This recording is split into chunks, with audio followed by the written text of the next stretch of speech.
leaders, past and present.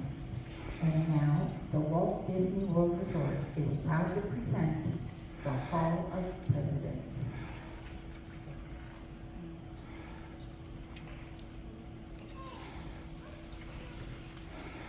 This program is dedicated to the memory of Walt Disney. In 1971, his love for America inspired the creation of the Hall of Presidents, a place to celebrate the optimism and goodwill he saw at the heart of the American story.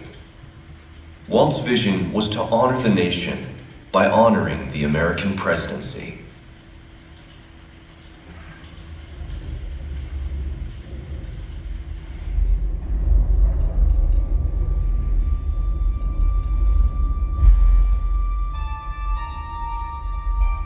It is 1783, and the smoke is clearing in the wake of the Revolutionary War.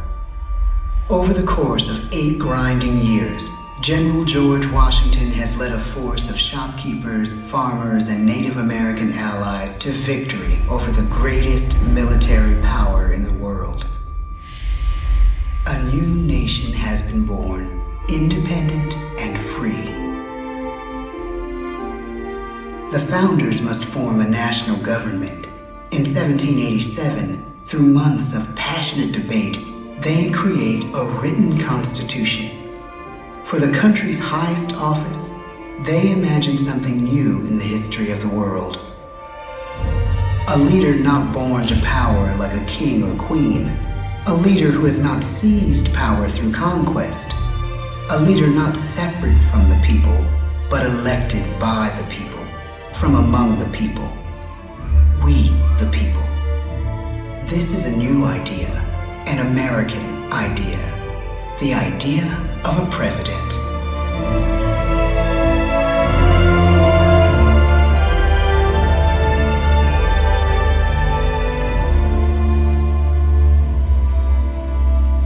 The people don't know exactly what a president will be, but there is little doubt who it will be.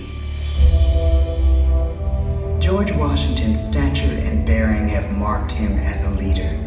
His integrity has made him a great one. Washington knows that many generals who have led successful revolutions make themselves dictators or kings.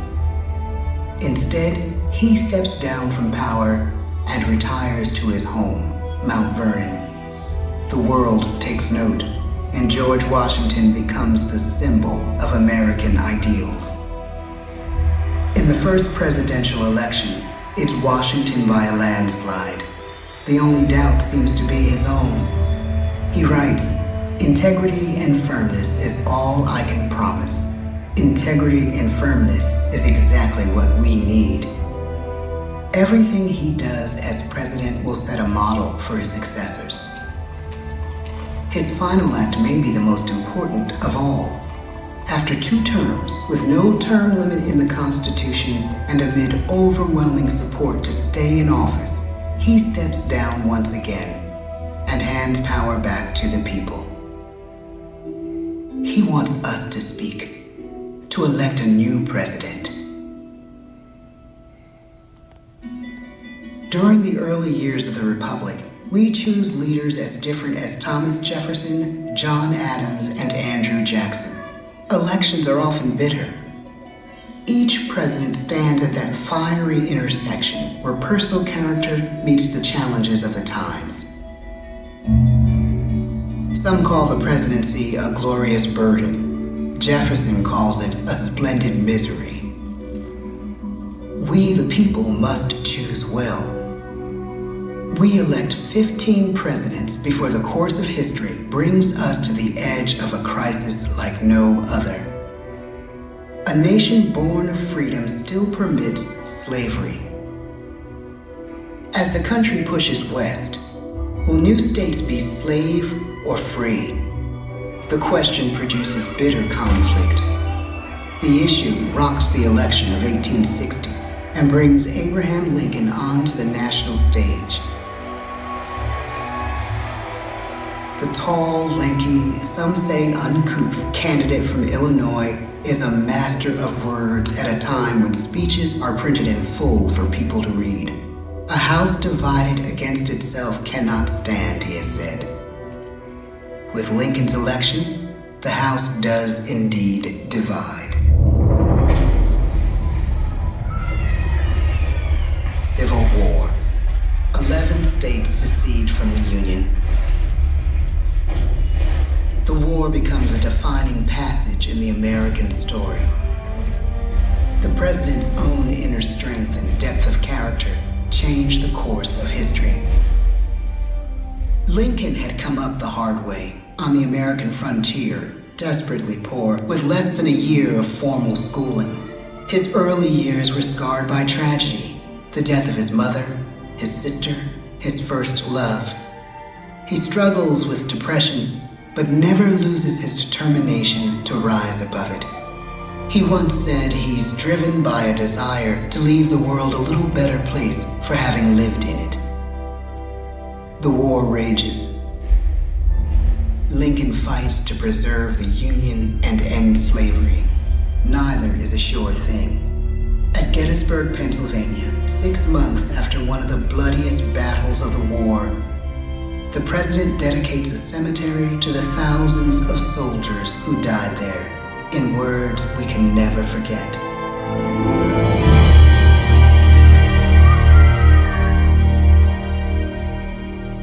"Fourscore and 7 years ago, our fathers brought forth on this continent a new nation, conceived in liberty and dedicated to the proposition that all men are created equal.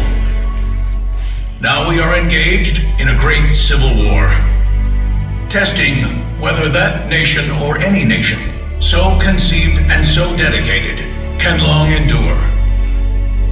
We are met on a great battlefield of that war. We have come to dedicate a portion of that field as a final resting place for those who here gave their lives, that that nation might live. It is altogether fitting and proper that we should do this. But in a larger sense, we cannot dedicate, we cannot consecrate, we cannot hallow this ground. The brave men, living and dead, who struggled here, have consecrated it far above our poor power to add or detract. The world will little note, nor long remember what we say here, but it can never forget what they did here. It is for us, the living, rather, to be dedicated here to the unfinished work which they who fought here have thus far so nobly advanced. It is rather for us to be here dedicated to the great task remaining before us, that from these honored dead we take increased devotion to that cause for which they gave the last full measure of devotion. That we here highly resolve that these dead shall not have died in vain, that this nation, under God, shall have a new birth of freedom, and a government of the people, by the people, for the people, shall not perish from the earth. The blood of over 500,000 Americans is spilled in the Civil War. President Lincoln's enduring hope is to give true meaning to the sacrifices of so many, to lead us to that new birth of freedom. With the end of the war and the end of slavery, a new birth truly begins. As we roll toward the 20th century, settlers roll west on wagon wheels and railroads connect the nation coast to coast. Millions of immigrants pour in from Europe and Asia.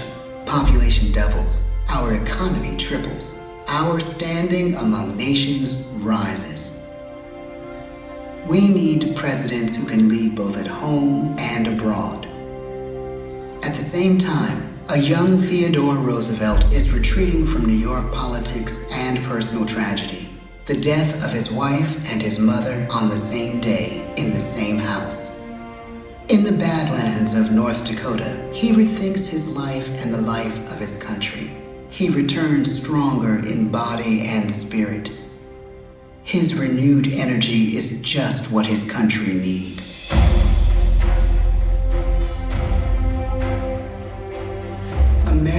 industry is booming, but social tensions are rising. A progressive movement is bubbling up, pushing for change, and change is needed in the working and living conditions in cities. The gap widens between rich and poor. The demand for change grows stronger. Teddy Roosevelt is a knight on a crusade. He speaks with force and vitality in clear terms that make colorful headlines at a time when mass-market newspapers have become the new media. To define his foreign policy, he borrows a phrase from an African proverb: speak softly and carry a big stick. But his greatest accomplishments are made at home. He breaks up giant monopolies, protects workers' rights, and calls for a square deal for all Americans, rich and poor, capitalist and wage earner. Down, please, and a square deal for every man and every woman in the United States. He calls on America to be as great as the natural grandeur of its lands.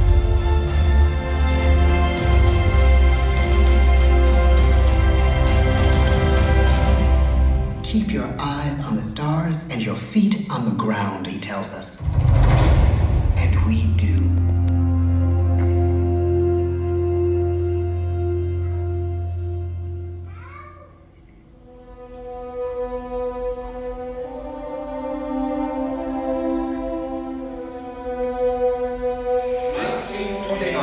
The bottom fell out of the market. 12 million unemployed. The bread lines and the sugar. The result of the 1932 election now appears. When we elect our 32nd president, it is the worst of times. The course of history and the course of one president's life again shape a turning point in our national destiny. Franklin D. Roosevelt, paralyzed by polio, knows how to restore the faith of a people paralyzed by the Great Depression. I believe in practical explanation and in practical policy. He has found the inner strength his countrymen now need. He speaks to us like a friend, a neighbor. His optimism is contagious, his voice perfect for the latest breakthrough medium, radio. He calls us to believe we have nothing to fear but fear itself. And we do believe. Tonight's attacks on England are perhaps the most widespread of the war in the course of the day. But an even greater challenge dominates his final years in office. The Second World War.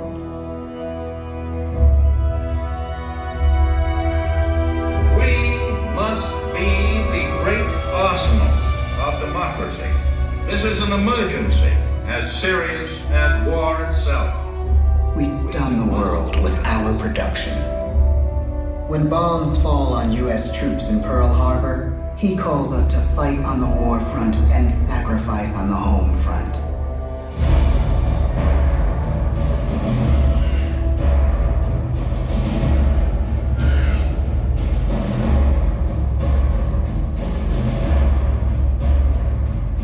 The harder the sacrifice, the more glorious the triumph. So spoke America in the year 1776. So speak Americans today. The world changes. The country changes. And yet, in one sense, what we need most from our presidents has never changed. A guiding vision that calls forth the best that America can be. Will outer space be developed for the benefit of all mankind? Or will it become another focus for the arms race? The choice is urgent, and it is ours to make. Ask not what your country can do for you. Ask what you can do for your country. But really, it's all of us who must overcome the crippling legacy of bigotry and injustice. And we shall overcome. One of the agreements that President Sadat and Prime Minister Begin are signing tonight is entitled A Framework for Peace in the Middle East. Mr. Gorbachev, tear down this wall. You have lost too much, but you have certainly not lost America. I can hear you. The rest of the world hears you.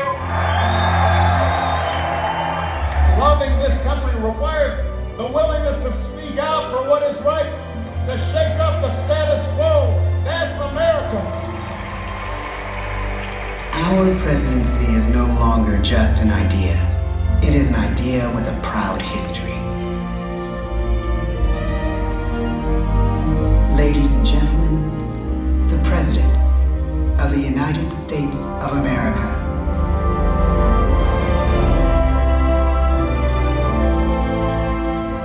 George Washington, John Adams, Thomas Jefferson, James Madison,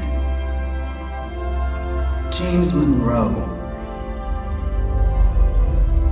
John Quincy Adams, Andrew Jackson, Martin Van Buren, William Henry Harrison, John Tyler, James K. Polk, Zachary Taylor, Millard Fillmore, Franklin Pierce, James Buchanan, Abraham Lincoln, Andrew Johnson, Ulysses S. Grant, Rutherford B. Hayes, James A. Garfield, Chester A. Arthur, Grover Cleveland, Benjamin Harrison,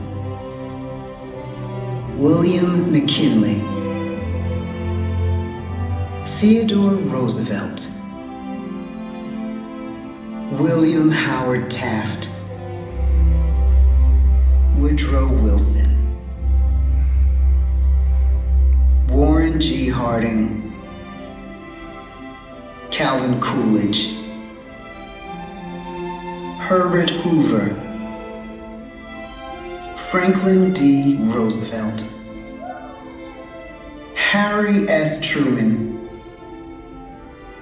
Dwight D. Eisenhower, John F. Kennedy, Lyndon B. Johnson,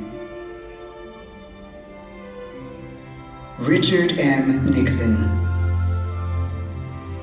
Gerald R. Ford, Jimmy Carter, Ronald Reagan, George Bush, Bill Clinton, George W. Bush, Barack Obama, Donald Trump.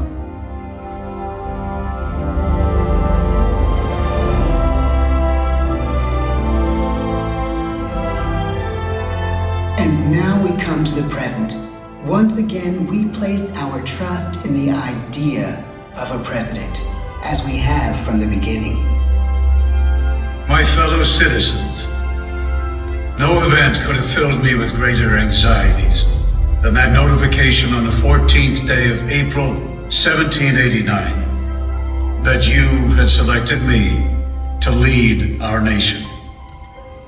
But it was with the confidence of my fellow citizens that I took an oath. 35 simple words that have been repeated by every American president throughout history. I, Joseph Robinette Biden Jr., do solemnly swear that I will faithfully execute the office of President of the United States, and I will, to the best of my ability, preserve, protect, and defend the Constitution of the United States. So help me God. The presidency of the United States is a role unique in the world. an office entrusted to each president by us, we the people. Therein lies the genius of that new idea, now over 200 years old. A new idea our presidents have turned into a great American idea again and again.